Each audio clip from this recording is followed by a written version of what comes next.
দর্শকতার রূপরেখা পাল্টে গিয়েছে। বিসিবির নতুন সভাপতি পেয়েছেন সাবেক অধিনায়ক ফারুক আহমেদ, এবং তাকে যে সভাপতি দিবে কেউ কল্পনা করতে পারে না যে এমন একটা ব্যক্তিকে সভাপতি দিবে। কিন্তু ক্রীড়াঙ্গনের পুরো রূপরেখা পাল্টে দিয়েছেন ক্রিকেটের, এবং সেখানে তিনি যে সাহসিকতার সিদ্ধান্তগুলো ইতিমধ্যে তিনি নিয়েছেন সেটা মানুষকে অবাক করার মতো। দর্শকতা ভিডিওটি শেয়ার করে দিবেন, লাইক করবেন, এটা আপনাদের কাছে অনুরোধ রইল। দর্শকতা বিসিবি সভাপতি ইতিহাস গড়লেন ফারুক আহমেদ। এতদিন পর্যন্ত না আপন কাকা, প্রায় গতকালকে তিনি পদত্যাগ করেছেন স্পষ্টভাবে স্বইচ্ছায়।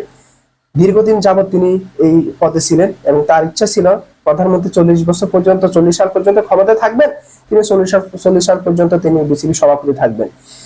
যাক, আস্তে আস্তে সবকিছুর পরিবর্তন আসতেছে। বাংলাদেশ ক্রিকেট বোর্ডে বিসিবি 70তম সভাপতি হলেন ফারুক আহমেদ। বিসিবি সভাপতি হয়ে নতুন ইতিহাস গড়লেন তিনি। জাতীয় দলের হয়ে খেলা প্রথম ক্রিকেটার হিসেবে বোর্ডের সভাপতি হলেন সাবেক অধিনায়ক, যেটা আগে হয় নাই। হ্যাঁ, এদেরকেই সভাপতি বানানো উচিত, কারণ এরা যখন এরা মাঠ পর্যায়ে কাজ করে এসেছে, মাঠ পর্যায়ে কাজ করে তারা এখন এই পদে এসেছে, তার মানে এরা সবকিছু বুঝতে পারবে। কিন্তু অনৈতিকভাবে যারা এতদিন পর্যন্ত দখল করে রেখেছিল তাদেরও শাস্তি হওয়া উচিত, এমনি ছেড়ে দিলে হবে না।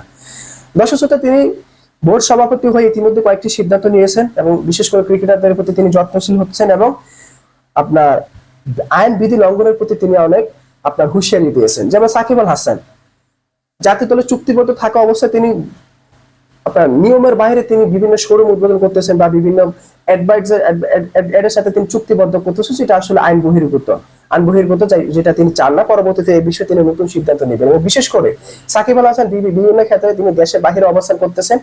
এমন আছে যে আপনার সাকিব আল হাসান যদি বাংলাদেশে ফিরে না আসে, তাকে দল থেকে পুরোপুরিভাবে বাদ দেওয়ার ঘোষণা নিয়ে এসেছেন। এবং বিশেষ করে তামিম ইকবাল খানকে, ক্রিকেটার, তাকে তিনি বোর্ডের কোনো দায়িত্ব দেখতে চান।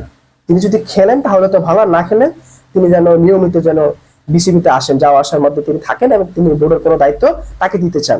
দর্শক, ফারুক আহমেদের আগে ক্রিকেট মাঠ থেকে উঠে এসে বোর্ডের সভাপতি হয়েছিলেন কমোডর মুজিবুর রহমান ও আলী আসগর নবী। মুজিবুর রহমান তৃতীয় বোর্ড প্রধান হিসেবে দায়িত্ব পালন করেন। তিনি 1981 সালের 28 সেপ্টেম্বর থেকে 1983 সালের 30 জানুয়ারি পর্যন্ত দায়িত্ব পালন করেন। আর আলী আসগর নবী ক্রিকেট বোর্ডের 10তম সভাপতি হিসেবে 26 নভেম্বর 2001 সাল থেকে 14 নভেম্বর 2006 সাল পর্যন্ত দায়িত্ব পালন করেন। বাংলাদেশ ক্রিকেট দল গঠনের আগে কমোডর মুজিবুর রহমান ও আলী আসগর নবী ক্লাব ক্রিকেট খেলেছিলেন। সেদিকে থেকে বিবেচনা করলে পেশাদার প্রথম ক্রিকেটার হিসেবে বিসিবি সভাপতি হয়ে অনন্য নজির গড়লেন ফারুক আহমেদ। দর্শক, ইতিমধ্যে বাংলাদেশের খেলার যে মান, এতদিন পর্যন্ত যারা অটো চয়েস ছিল, সবকিছু এখন সবার মুখ একেবারে ফ্যাকাশে হয়ে গেছে। কারণ আগের মতো আর তারা কোথাও চান্স পাবে না, ফাঁকুম খারাপ কোনো তারা চান্স পাবে না, এই সবকিছু এখন বাদ হয়ে গেছে। দর্শকতা, নতুন বাংলাদেশ গঠনের ক্ষেত্রে ক্রীড়াঙ্গন নতুন ভাবে সাজবে। অভিজ্ঞতাদেরকে প্রাধান্য দেওয়া হবে, কোঠাদারীদেরকে আর প্রাধান্য দেওয়া হবে না। সেই বিষয়ে তিনি যথেষ্ট নজরদারিতে রাখতেছেন। দর্শক, এতদিন জাতীয় ক্রীড়া পরিষদের কোটায় সরাসরি বিসিবি পরিচালকের দায়িত্ব পালন করেছিলেন জালাল ইউনুস ও প্রধান পরিচালক আহমেদ শাহজাদুল আলম ববি। গত সোমবার জালাল ইউনুস পদত্যাগ করেন। আজ আহমেদ শাহজাদুল আলম ববির পদটি কেড়ে নেয় ক্রীড়া পরিষদ। জালাল ইউনুসের শূন্য পদে বোর্ড পরিচালক হিসেবে ফারুক আহমেদ নিয়োগ পেয়ে বাকি পরিচালকদের সঙ্গে বোর্ড মিটিং এ বসেছেন। বোর্ড মিটিং এ উপস্থিত পরিচালকদের ক্রিকেট বোর্ডের সভাপতি নির্বাচিত হন সাবেক অধিনায়ক। দর্শক, প্রসঙ্গত 1993 থেকে 94 মৌসুমে বাংলাদেশ জাতীয় দলের অধিনায়ক ছিলেন ফারুক আহমেদ। প্রায় 15 বছর ধরে খেলছেন ঘরোয়া ক্রিকেটে।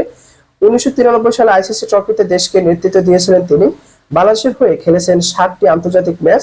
সর্বশেষ দেশের জার্সিতে তাকে দেখা গেছে 1999 বিশ্বকাপে। অবশ্যই পরিবর্তন আসবে, আর আপনি যদি সৎ ইচ্ছে সবকিছু চালান, পরিবর্তন কেন আসবে না? এতদিন পর্যন্ত তারা যা ইচ্ছা তা করে গেছে। জাস্ট তাদের দায়িত্ব ছিল, একটা দায়িত্ব থাকে, এবং সেই দায়িত্বে বসে আপনার অবহির্ভূত যত লুটপাট আছে, যত দুর্নীতি আছে, সবগুলো নিজেদের করে নেওয়া। তাদের আর কোনো দায়িত্ব ছিল না।